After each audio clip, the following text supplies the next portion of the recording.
Solve करते हैं इस वीडियो में हम पोटेंशियोमीटर के ऊपर। तो ये एक पोटेंशियोमीटर सेटअप है, एक अननोन सेल है, उसका ईएमएफ और उसका इंटरनल रेजिस्टेंस आपको नहीं दिया हुआ है।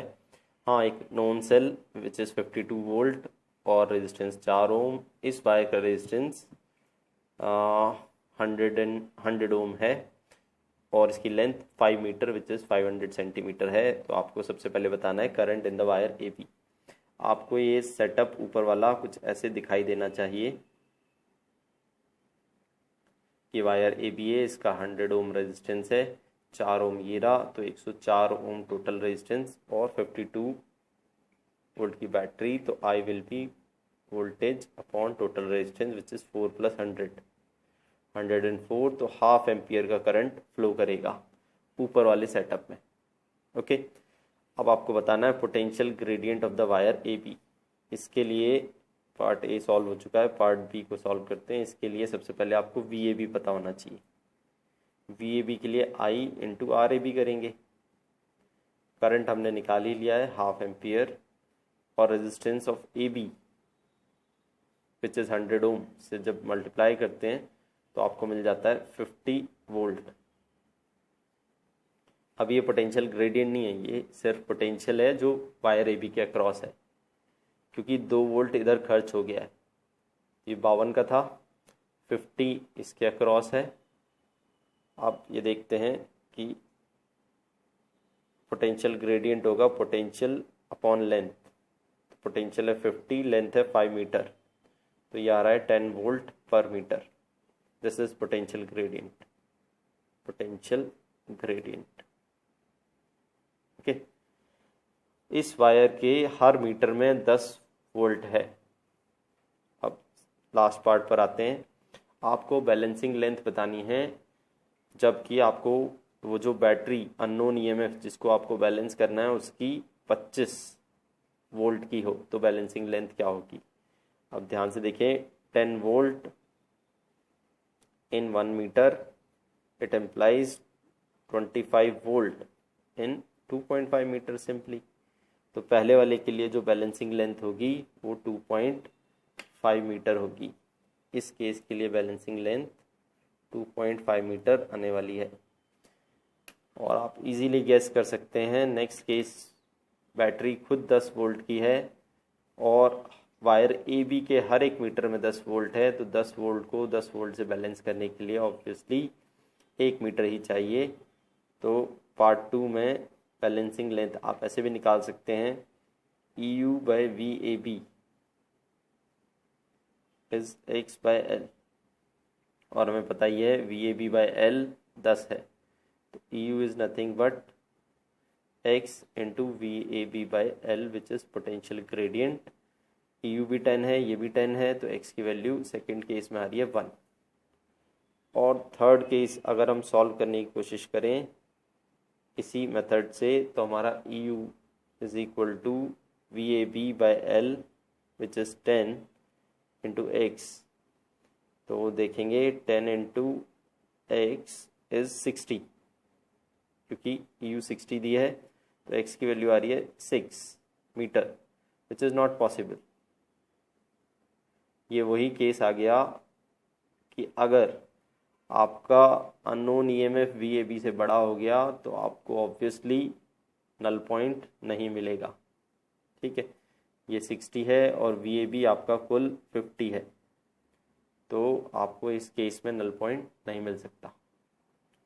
नेक्स्ट प्रॉब्लम देखते हैं। इसमें भी पोटेंशियोमीटर और कुछ अननोन ईएमएफ्स हैं और एक नोन सेल है जिसका ईएमएफ 102 वोल्ट और उसका resistance 1 Om.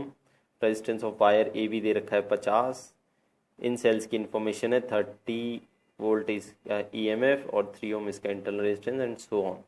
Length of wire A B 10 metre है। इस बार सबसे पहले आपसे पूछा जाता है current in the wire A B. Okay, current in the wire A B, फिर से वैसा ही सर्किट आप बना लें।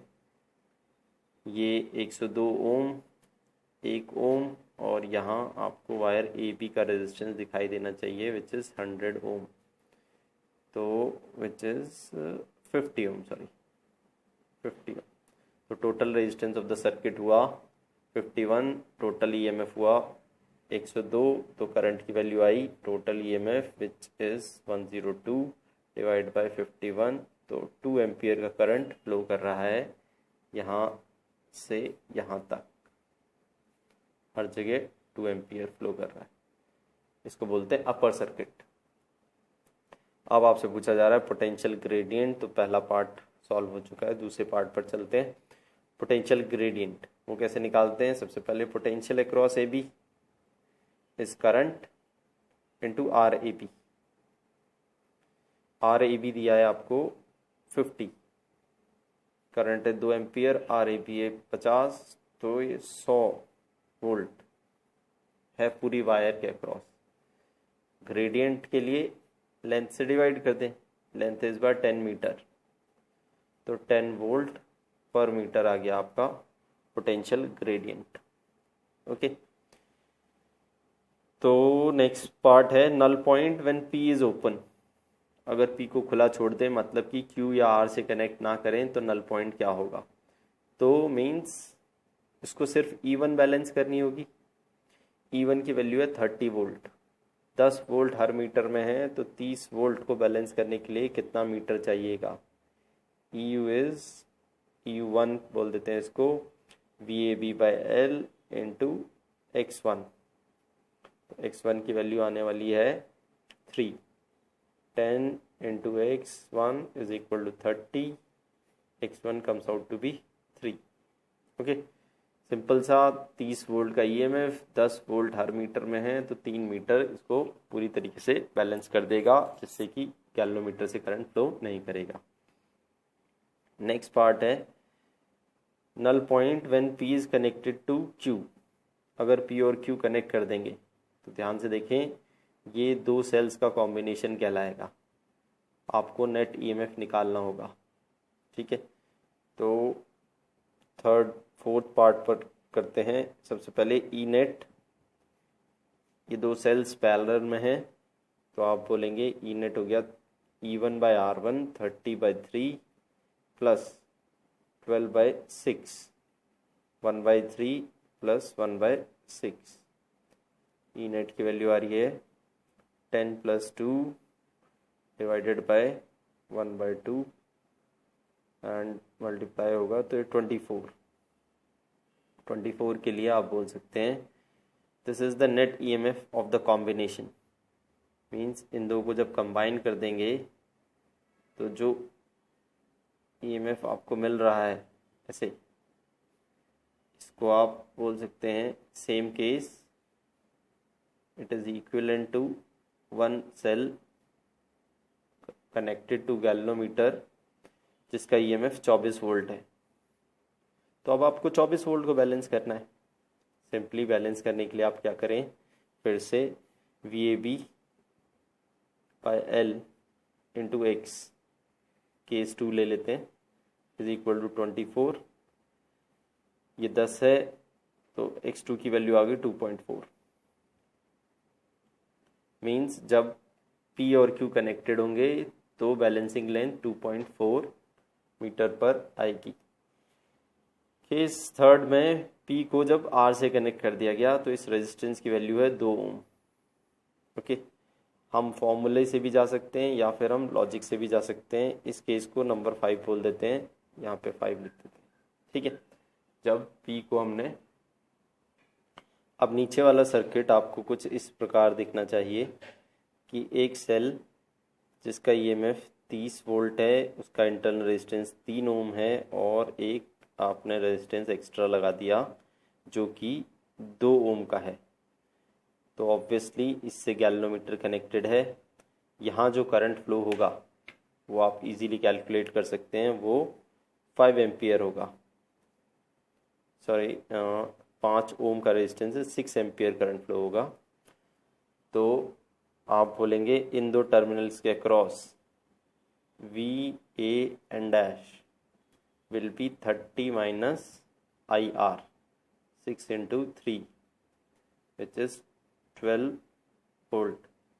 तो 12 वोल्ट के लिए जो बैलेंसिंग लेंथ आएगी X डैश will be 1.2 मीटर, बिकॉज 1 मीटर में 10 वोल्ट, तो 12 वोल्ट चाहिए, तो 1.2 मीटर।